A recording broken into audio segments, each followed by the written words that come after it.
Good afternoon students. मैं आपको बताती हूँ कि हम पहले कर चुके हैं अरिथमेटिक ऑपरेटर्स। अरिथमेटिक ऑपरेटर्स में हमने सीखा था प्लस करना, माइनस करना, divide, multiply, modulus and exponent. ठीक है ना, वो सारे हमारे अरिथमेटिक ऑपरेटर्स थे। आज मैं सिखाऊंगी आपको रिलेशनल ऑपरेटर्स। रिलेशनल ऑपरेटर्स में हम कैसे वर्क करते हैं। ठीक है, तो देखिए बेटा, रिलेशनल ऑपरेटर्स पहली बात तो होते क्या है। रिलेशनल ऑपरेटर्स क्या करते हैं, जो भी हमारे ऑपरेंड्स होते हैं, मैंने आपको बताया था पिछली क्लास में भी, ऑपरेंड्स क्या होते हैं और ऑपरेटर्स क्या होते हैं। जिन ऑब्जेक्ट्स पे आप वर्क करते हैं, जिन वेरिएबल्स पे आप वर्क प्रोसीड करते हैं, वो हमारे ऑपरेंड्स होते हैं। और जो हम इसके ऊपर अरिथमेटिक ऑपरेटर यूज कर रहे हैं, यानी कि प्लस, माइनस, डिवाइड, मल्टीप्लाई या कोई भी सिंबल यूज कर रहे हैं, वो हमारे ऑपरेटर्स हैं। ठीक है, तो सबसे पहले हमारे पास है डबल इक्वल टू ऑपरेटर। अब इसको हमें समझने के लिए सबसे पहले हम क्या करेंगे कि इसमें हम देखते हैं हमारे पास num1 हमारा क्या है 10, num1 10 है, num2 0 है, num3 10 है, और str1 हमारा गुड है, str1 में हमारा गुड है। ठीक है, और str1 में गुड है, str2 में हमारा आफ्टरनून है। तो अब आपको ये, अब आपने लिखी अपनी टाइपिंग करी num1 equal to num2, double equal to यही बताता है कि ये जो दो ऑपरेंड्स हैं num1 एंड num2, ये ट्रू है या फॉल्स है, इसका रिजल्ट देंगे, क्योंकि इसकी इक्वालिटी के बारे में बता रहा है कि num1 और num2 आपस में बराबर हैं या नहीं है। अगर बराबर हैं तो ट्रू, अगर बराबर नहीं है तो फॉल्स। अब आप देख रहे हैं num1 में हमारा 10 है, num2 में 0 है, तो जब 10 और 0 क्या इक्वल होते हैं, नहीं होते, तो इसलिए हो गया फॉल्स। इसी तरह से str1 में आपके पास है यहाँ पर गुड, str2 में आपका आफ्टरनून, तो गुड और afternoon both are not equal. ठीक है ना, str1 और str2 both are not equal, that's why it is also false. ठीक है, तो अब मैं आगे बताती हूँ आपको नॉट इक्वल टू का, कि नॉट इक्वल टू हमारा किस तरह से यूज होता है। ठीक है बेटा, तो नॉट इक्वल टू के लिए मैं आपको इसका बताती हूँ कि नॉट इक्वल टू का हमारा क्या यूज होता है। If values of two operands are not equal, मतलब कि जो हमारे ऑपरेंड्स हैं अगर दोनों इक्वल नहीं है तो हम कहेंगे नॉट इक्वल, तो ये कंडीशन हमारी ट्रू है, नहीं तो फॉल्स है। अभी मैंने जब लिख रही थी डबल इक्वल, तो हमारा वो फॉल्स रिजल्ट दे रहा था। अब मैं यहाँ पर ऑलरेडी लिख रही हूँ num1, ये जो एक्सक्लेमेशन का सिंबल है इसे हम नॉट इक्वल टू पढ़ते हैं। ठीक है बेटा, इक्वल तो इक्वल है ही, एक्सक्लेमेशन को हम यहाँ पर पाइथन के अंदर नॉट कंसीडर करेंगे। तो num1 not equal to num2, तो इसका रिजल्ट हो गया ट्रू। क्यों? क्योंकि अभी हमने पिछले पेज पे देखा था कि num1 हमारा क्या था 10 था, num2 क्या था 0 था, तो num1 और num2 हमारे इक्वल नहीं है, ये बात सही है। तो यहाँ पर हम लिख रहे हैं, क्योंकि यहाँ पर देखिए, यहाँ पर हम लिख रहे हैं यहाँ पर नॉट इक्वल टू, तो इसलिए हमारा ये ट्रू रिजल्ट हो गया।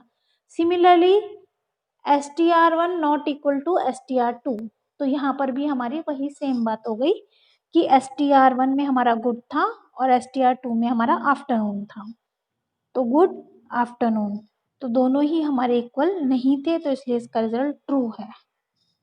जबकि num1 और num3 दोनों ही हमारे 10 थे। अब यहाँ कह रहा है ये नॉट इक्वल टू है, तो नॉट इक्वल टू नहीं है, वो दोनों इक्वल हैं, तो इसलिए इसका रिजल्ट क्या आया, फॉल्स। होपफुली कि अब आपको समझ में आ गया होगा कि नॉट इक्वल टू ऑपरेटर कैसे वर्क करता है। इसी तरह से हमारा ग्रेटर देन का सिंबल होता है। ग्रेटर देन का काम क्या होता है कि क्या वो बड़ा है या नहीं है। ठीक है ना, if the left operand is greater than the value of the right operand, तो वैल्यू ट्रू है, कंडीशन ट्रू है, अदरवाइज ये फॉल्स है।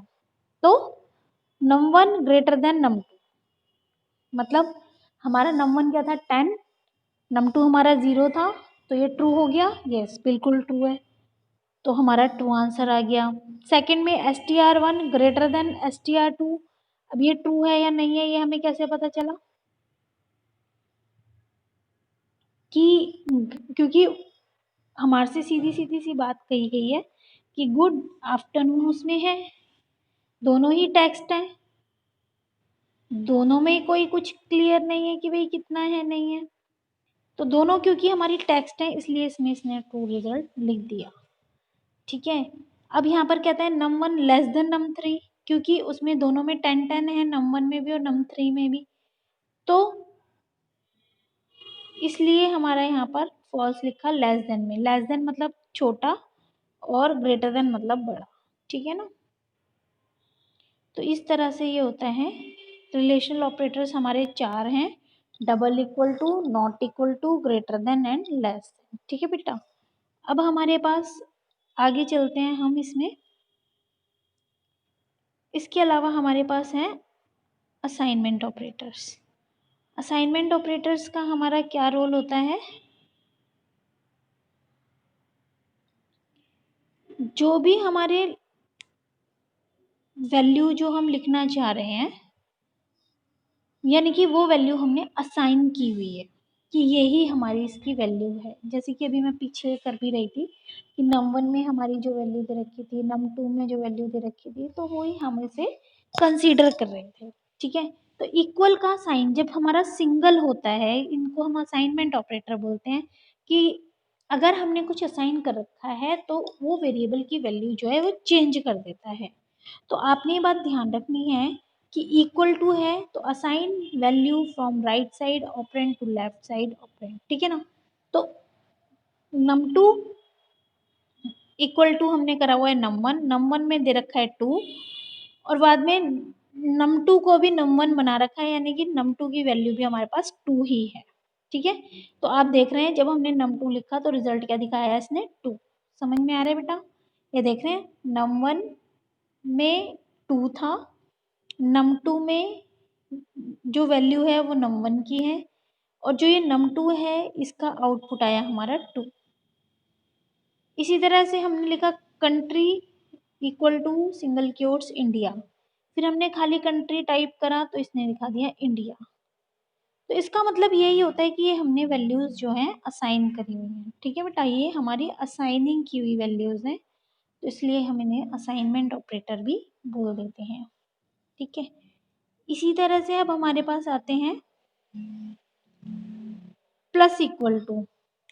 प्लस इक्वल टू का मतलब क्या होता है कि जब हमारा कुछ भी हमें प्लस भी करवाना है, साथ में हमने आगे भी बढ़ाना है।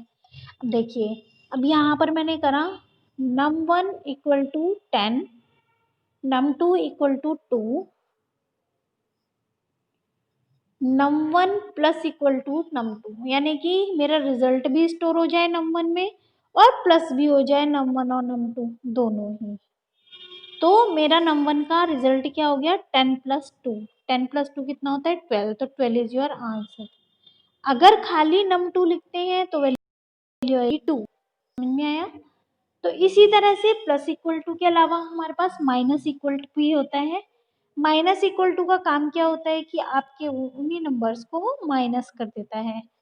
तो नम 1 में से नम 2 को माइनस करवाना है, तो हमने लिखा नम 1 माइनस इक्वल टू नम 2, पर स्टोरेज एरिया क्या रहेगा, जो भी हमारा लेफ्ट साइड होता है, यानी कि नम 1।